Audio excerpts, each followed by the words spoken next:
Uma revisão recente de 29 pesquisas concluiu que os sintomas de ansiedade e depressão entre crianças e adolescentes dobraram após o início da pandemia de coronavírus. A pandemia da Covid-19 trouxe alguns agravantes para que o quadro de depressão aumentasse no nosso planeta, como, por exemplo, o isolamento, o distanciamento familiar, o distanciamento das atividades e da rotina, além do medo. Pois é, a pandemia é um desafio para todos nós, mas principalmente para as crianças e para os adolescentes e por tabela, né, para as mães e pais de crianças e adolescentes. Essa é a faixa da população que mais sofreu com os impactos da pandemia na sua saúde, no seu comportamento, no seu bem-estar. Uma coisa que a gente percebeu que foi ficando muito claro, para o jovem é muito importante a socialização, o estar em grupo, né? Ele está num momento da vida dele que ele está buscando um processo de individualização, de encontrar modelos diferentes daquele modelo que ele aprendeu em casa, olhar para o grupo, interagir com o grupo é muito importante nesse processo de formação da sua identidade. Esse é um ponto muito importante e com a ausência da escola, o distanciamento dos amigos, esse processo de estar em grupo, de olhar para o grupo, ficou tremendamente prejudicado, né? Por mais que eles fiquem nas redes sociais o tempo inteiro, eles não conseguem, eles não têm essa interação. Outro ponto importante, o jovem está numa fase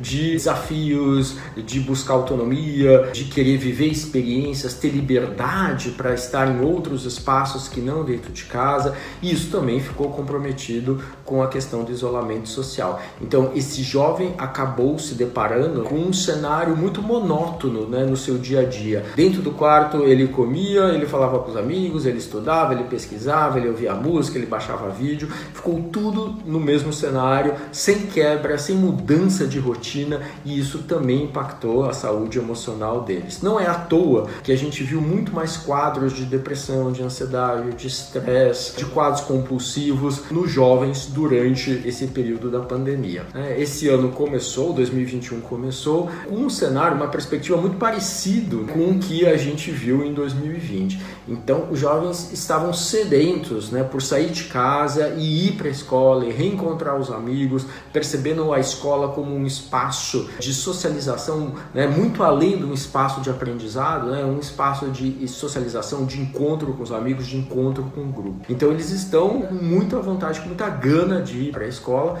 e em um momento em que muitas regiões do país ainda enfrentam uma situação muito delicada em relação à pandemia. Essa mediação, esse ir e voltar para as aulas presenciais, esse modelo híbrido, esse ano de transição, eu acho que vai ser uma questão muito presente na vida de todos nós e, sobretudo, na vida das crianças e dos adolescentes. E o grande desafio é esse, que eles passem por mais um ano com algumas restrições, mas também com algumas flexibilizações, que eles possam voltar aos poucos a vivenciar a sua autonomia, a sua liberdade, o seu encontro com os amigos, dentro de um cenário, obviamente, ainda de bastante cuidado, bastante cautela, que é o que a gente vai ver possivelmente nesse ano de 2021. Sinais de depressão e ansiedade dobraram nos jovens e atinge cerca de 330 milhões de indivíduos no planeta.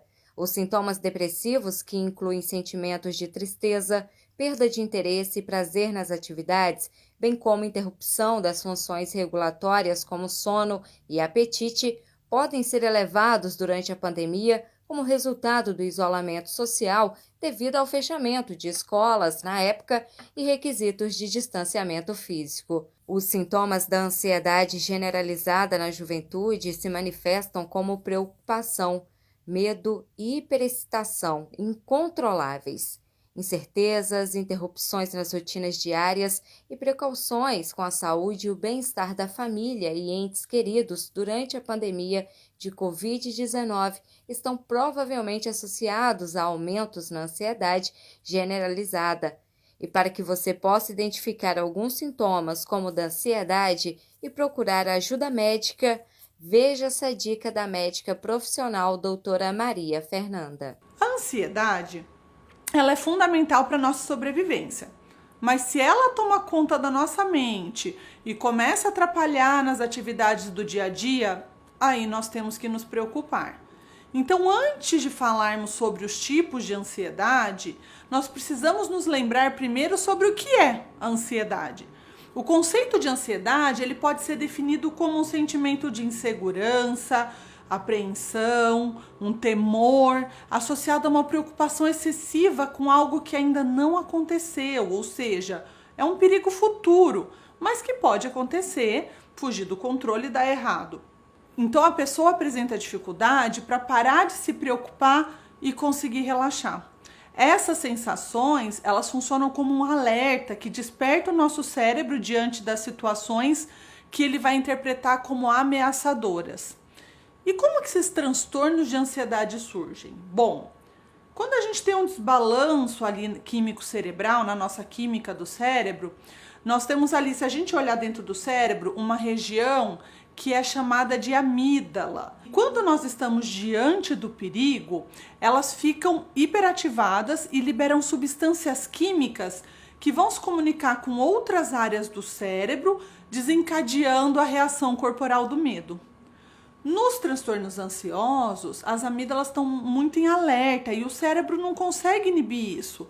Por isso que o tratamento medicamentoso, ele vai incluir medicamentos que aumentam a serotonina no cérebro, porque essa serotonina vai conseguir diminuir essa ativação da amígdala, controlando a ansiedade. Primeiro transtorno de ansiedade, primeiro tipo de ansiedade é o transtorno de ansiedade generalizada, que é o mais comum, né? Então, eu vou te fazer algumas perguntas. Você se descreve como uma pessoa nervosa? Você anda o tempo todo preocupado? Vive tenso ou tem muita dificuldade para relaxar?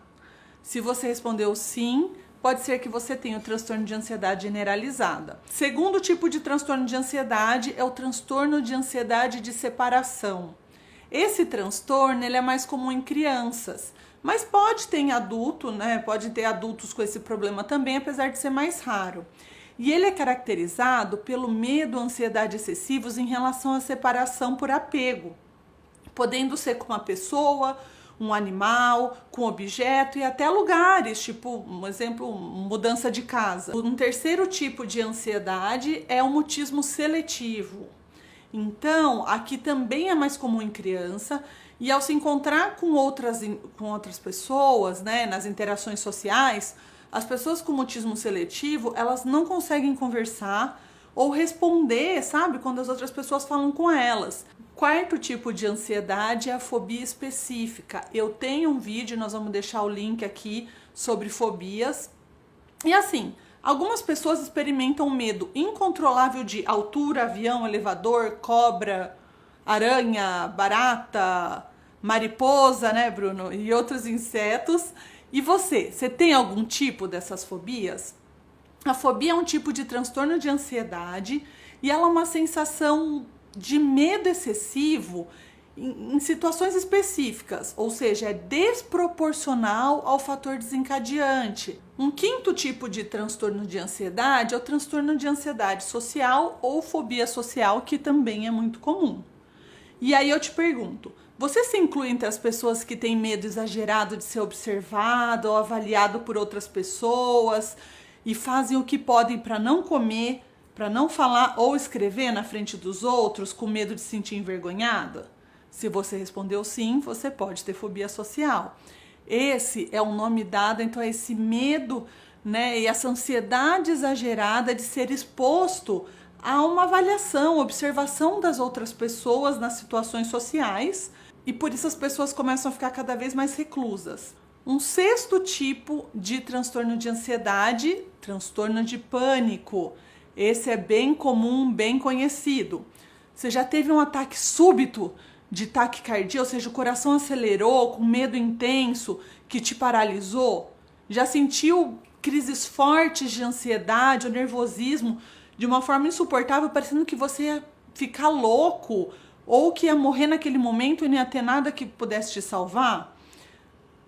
Algum acontecimento parece que desencadeia essa crise? Ou de repente teve essa crise dormindo do nada em casa?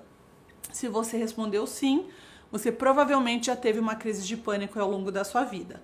Então, a síndrome do pânico, ela é caracterizada pela ocorrência repentina e inesperada dessas crises que eu te perguntei, né, de ansiedade aguda, que são acompanhadas de um medo muito intenso, um desespero muito grande, associado aos sintomas físicos e emocionais. Um sétimo quadro aí de tipo de ansiedade é a agorafobia. Você já faltou atividades que eram importantes por medo de estar num ambiente muito aberto, um espaço muito aberto, como show, estádios ou mesmo na rua? Se sim, pode ser que você tenha agorafobia. E o que é agorafobia?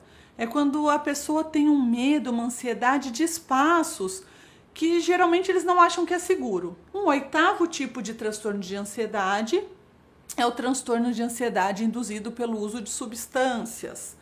Então, quando a pessoa faz um uso excessivo de substâncias como drogas, né? Maconha, êxtase, cocaína. Algumas pessoas, quando fazem excesso de uso excessivo de cafeína, tipo aquelas cápsulas de pó de guaraná, também podem acabar desencadeando ou tomam muito café. Álcool, até alguns medicamentos, como, né, da classe dos opioides ou das anfetaminas, eles podem ter transtornos de ansiedade desencadeados por essas substâncias. E aí, eles vão ter as atividades diárias prejudicadas por uma preocupação excessiva, chega a ter até ataque de pânico, que acabam acontecendo ou quando ele está em uso dessa substância ou separado. Ele usou, não teve, mas teve no dia seguinte, teve alguns dias depois. E o nono tipo de transtorno de ansiedade que a gente tem é o transtorno de ansiedade devido a outra condição médica. A gente sabe que tem algumas condições médicas, incluindo algumas doenças ou alterações físicas, que podem também acabar desencadeando ansiedade. E a ansiedade não veio do nada, ela veio decorrente dessa doença que acabou comprometendo aí o funcionamento daquela pessoa. Bom, pessoal, então eu espero que vocês tenham entendido que a ansiedade não é tudo igual. Apesar da manifestação ser muito parecida, nós temos diferentes tipos de ansiedade. E é importante a gente saber isso, porque isso direciona muito como vai ser o tratamento, né? E como eu vou direcionar, então, através de um bom diagnóstico, como eu vou fazer o tratamento daquele paciente para que ele fique bem.